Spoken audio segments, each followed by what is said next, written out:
ನಮಸ್ಕಾರ, ನೀವು ನೋಡ್ತಾ ಇದ್ದೀರಿ ಪ್ರಜಾಧ್ವನಿ ಟಿವಿ. ಭ್ರಷ್ಟ ಮಾಡಾಳ್ ವಿಶೇಷ ಕಾರ್ಯಕ್ರಮಕ್ಕೆ ಸ್ವಾಗತ. ನಾನು ನಿಮ್ಮ ರಮೇಶ್ ಹಿರೇಜು.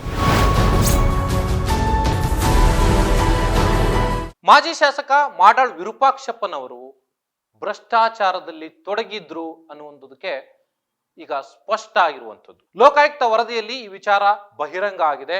ಕೇವಲ ಮಾಡಾಳ್ ವಿರೂಪಾಕ್ಷಪ್ಪ ಮಾತ್ರ ಅಲ್ಲ, ವಿರೂಪಾಕ್ಷಪ್ಪನವರ ಪುತ್ರ ಪ್ರಶಾಂತ್ ಕುಮಾರ್ ಕೂಡ ಭ್ರಷ್ಟಾಚಾರದಲ್ಲಿ ಭಾಗಿಯಾಗಿದ್ರು ಅನ್ನುವಂಥದ್ದು ಈಗ ಸ್ಪಷ್ಟ ಆಗಿದೆ. KSDL ಲಂಚಾವತಾರ ಸಾಬೀತು, ಬಿಜೆಪಿಗೆ ಮತ್ತೊಂದು ಆಘಾತ. ಮಾಜಿ ಶಾಸಕ ಮಾಡಾಳ್ ವಿರೂಪಾಕ್ಷಪ್ಪ ಭ್ರಷ್ಟಾಚಾರ ಸಾಬೀತು, ಪುತ್ರ MV ಪ್ರಶಾಂತ್ ಕುಮಾರ್ ಭ್ರಷ್ಟಾಚಾರ ನಿಜ. ಲೋಕಾಯುಕ್ತ ವರದಿಯಲ್ಲಿ ಬಹಿರಂಗ. 90 ಲಕ್ಷ ಲಂಚ ಸ್ವೀಕರಿಸುವಾಗ ಸಿಕ್ಕಿಬಿದ್ದಿದ್ದ ಪ್ರಶಾಂತ್ ಕುಮಾರ್ ತನಿಖೆಯಲ್ಲಿ ಅದು ಸಾಬೀತಾಗಿದೆ. ಲೋಕಾಯುಕ್ತರು ಕಳೆದ ಬಾರಿ ಬಿಜೆಪಿ ಅಧಿಕಾರದಲ್ಲಿದ್ದಂಥ ಸಂದರ್ಭದಲ್ಲಿ, ಬಸವರಾಜ ಬೊಮ್ಮಾಯಿ ಅವರು ಮುಖ್ಯಮಂತ್ರಿ ಆಗಿದ್ದಂಥ ಸಂದರ್ಭದಲ್ಲಿ ಸಿದ್ದೇಶ್ವರ್ ಮತ್ತೆ ಮಾಡಾಳ್ ವಿರೂಪಾಕ್ಷಪ್ಪನವರ ನಡುವೆ ಒಂದು ತಿಕ್ಕಾಟ ನಡೀತಾ ಇತ್ತು. ಸೊ ಆ ಸಂದರ್ಭದಲ್ಲಿ ಸರ್ಕಾರವೇ ವಿರೂಪಾಕ್ಷಪ್ಪನವರಿಗೆ ಬಲೆಯನ್ನ ಬೀಸ್ತು ಅನ್ನುವಂಥ ಮಾತುಗಳು ಆ ಸಂದರ್ಭದಲ್ಲಿ ಕೇಳಿ ಬಂದಿದ್ದು. ಆದರೆ ಲೋಕಾಯುಕ್ತರವರು ಖಚಿತ ಮಾಹಿತಿಯ ಆಧಾರದ ಮೇಲೆ KSDL ಕಚೇರಿಗೆ ದಾಳಿ ಮಾಡದಂತ ಸಂದರ್ಭದಲ್ಲಿ ಸುಮಾರು 90 ಲಕ್ಷ ಹಣ ಜಪ್ತಿಯಾಗಿತ್ತು. ನೇರವಾಗಿ ಪ್ರಶಾಂತ್ ಕುಮಾರ್ ಅವರು ಸಿಕ್ಕಿಬಿದ್ದಿದ್ರು. ಮಾಡಾಳ್ ವಿರೂಪಾಕ್ಷಪ್ಪನವರ ಪುತ್ರ ಪ್ರಶಾಂತ್ ಅವರು ಹಣದ ಸಮೇತ ಕೆಲವರು ಏಜೆಂಟ್ಗಳು ಹಾಗೆಯೇ ಅಧಿಕಾರಿಗಳ ಜೊತೆಯಲ್ಲಿ ಸಿಕ್ಕಿಬಿದ್ದಂತ ಸಂದರ್ಭದಲ್ಲಿ ತಕ್ಷಣ ಅವರನ್ನ ಅರೆಸ್ಟ್ ಮಾಡಿ ಜೈಲಿಗೆ ಕಳಿಸಲಾಗಿತ್ತು. ಆದರೆ ಅನಂತರ ಅವರು ಬೇಲ್ ಮೇಲೆ ಹೊರಗಡೆ ಬಂದಿದ್ರು ಕೂಡ ಬಿಜೆಪಿ ಸರ್ಕಾರ ಅದಕ್ಕೂ ತನಗೂ ಸಂಬಂಧವೇ ಇಲ್ಲ ಅನ್ನೋ ರೀತಿಯಲ್ಲಿ ವರ್ತನೆಯನ್ನ ಮಾಡಿತ್ತು. ಆದರೆ ಈಗ ಲೋಕಾಯುಕ್ತರು ಈ ವಿಚಾರವನ್ನ ಸಮಗ್ರವಾಗಿ ತನಿಖೆಯನ್ನ ನಡೆಸಿ ಅಂತಿಮವಾಗಿ ಒಂದು ವರದಿಯನ್ನು ಸಿದ್ಧಪಡಿಸಿದ್ದಾರೆ. ಆ ವರದಿಯಲ್ಲಿ ಮಾಜಿ ಶಾಸಕರಾದಂಥ ಜೊತೆಗೆ KSDL ಅಧ್ಯಕ್ಷರಾಗಿದ್ದಂಥ, ಅವತ್ತಿನ ಸಂದರ್ಭದಲ್ಲಿ ಅಧ್ಯಕ್ಷರಾಗಿದ್ದಂಥ ಮಾಡಾಳ್ ವಿರೂಪಾಕ್ಷಪ್ಪನವರು ಭ್ರಷ್ಟಾಚಾರದಲ್ಲಿ ತೊಡಗಿದ್ರು ಅನ್ನುವಂಥದ್ದು ಸಾಬೀತಾಗಿದೆ. ಜೊತೆಗೆ ಅವರ ಪುತ್ರ ಪ್ರಶಾಂತ್ ಕುಮಾರ್ ಕೂಡ ಭ್ರಷ್ಟಾಚಾರದಲ್ಲಿ ಭಾಗಿಯಾಗಿದ್ದು ಅನ್ನುವಂಥದ್ದು ಸಾಬೀತಾಗಿದೆ.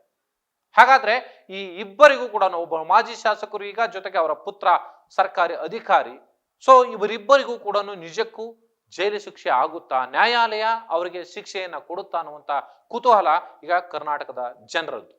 ಇದು ಒಂದು ಭಾಗ. ಆದರೆ ಮತ್ತೊಂದು ಕಡೆನಲ್ಲಿ ಬೆಳಗಾವಿಯಲ್ಲಿ ಇದೇ ಡಿಸೆಂಬರ್ 9ನೇ ತಾರೀಕಿನಿಂದ ಅಧಿವೇಶನ ಶುರುವಾಗಲಿದೆ. ಸರ್ಕಾರವನ್ನ ಕಟ್ಟಿ ಹಾಕ್ಲಿಕ್ಕೆ ಬಿಜೆಪಿ ನಾಯಕರು ವಕ್ಫ್ ವಿಚಾರವನ್ನ ಇಟ್ಕೊಂಡು ರಣತಂತ್ರವನ್ನ ರೂಪಿಸ್ತಿದ್ದಾರೆ. ಮೂಢ ಹಗರಣವನ್ನ ಅಸ್ತ್ರವಾಗಿ ಬಳಸಿಕೊಳ್ಳಲಿಕ್ಕೆ ಸಜ್ಜಾಗಿದ್ದಾರೆ.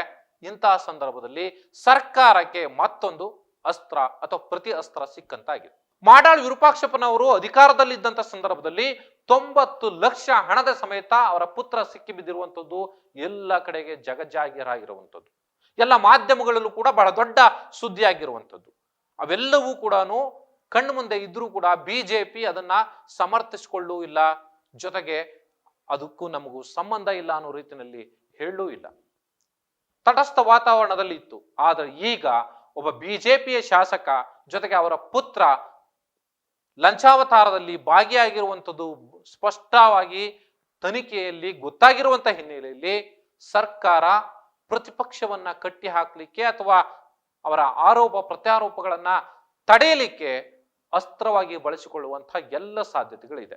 ಬಿಜೆಪಿ ಸರ್ಕಾರವನ್ನ ಕಟ್ಟಿ ಹಾಕಲಿಕ್ಕೆ ರಣತಂತ್ರ ರೂಪಿಸ್ತಿರುವಂತಹ ಬೆನ್ನಲ್ಲೇನೆ ರೊಟ್ಟಿ ಬಂದು ತುಪ್ಪಕ್ಕೆ ಬಿತ್ತು ಅನ್ನೋ ಹಾಗೆ ಸರ್ಕಾರದಲ್ಲಿರುವಂತಹ ಸಚಿವರಿಗೆ ಮಾಡಾಳ್ ವಿರೂಪಾಕ್ಷಪ್ಪ ಹಾಗೆ ಅವರ ಪುತ್ರ ನಡೆಸಿರುವಂತಹ ಹಗರಣ, KSDL ನಲ್ಲಿ ಅಲ್ಲಿ ಖರೀದಿ ವಿಚಾರದಲ್ಲಿರ್ಬೋದು ಅಥವಾ ಬೇರೆ ಬೇರೆ ಕಾರಣಗಳಿಗಾಗಿ ಲಂಚಾವತಾರ ನಡೆಸ್ತಾ ಇದ್ರು, ಲಕ್ಷ ಲಕ್ಷ ಲಂಚವನ್ನ ಪಡಿತಾ ಇದ್ರು ಅನ್ನುವಂಥದ್ದು ಸಾಬೀತಾಗಿದೆ.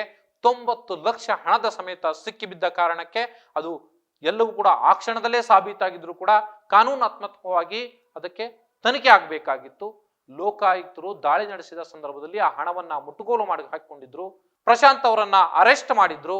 ಮಾಡಾಳ್ ವಿರೂಪಾಕ್ಷಪ್ಪನವರಿಗೂ ಕೂಡ ಅದರಲ್ಲಿ ಪಾಲಿದೆ ಅನ್ನುವಂಥದ್ದು ಸ್ಪಷ್ಟವಾಗಿ ಅವರಿಗೂ ಕೂಡ ಆ ಚಾರ್ಜ್ ಶೀಟ್ ನಲ್ಲಿ ಅವರ ಹೆಸರು ಕೂಡ ಇತ್ತು. ಆದರೆ ಅನಂತರ ಅವರು ಬೇಲ್ ಮೇಲೆ ಹೊರಗಡೆ ಬಂದಿದ್ರು.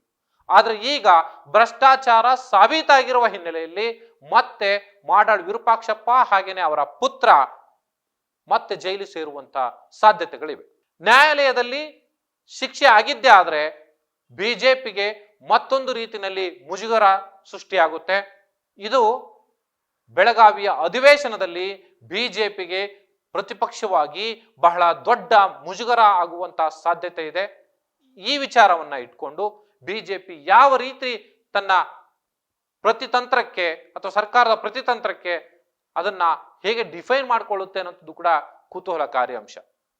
ಇದು ಈ ಹೊತ್ತಿನ ವಿಶೇಷ. ನಮಸ್ಕಾರ.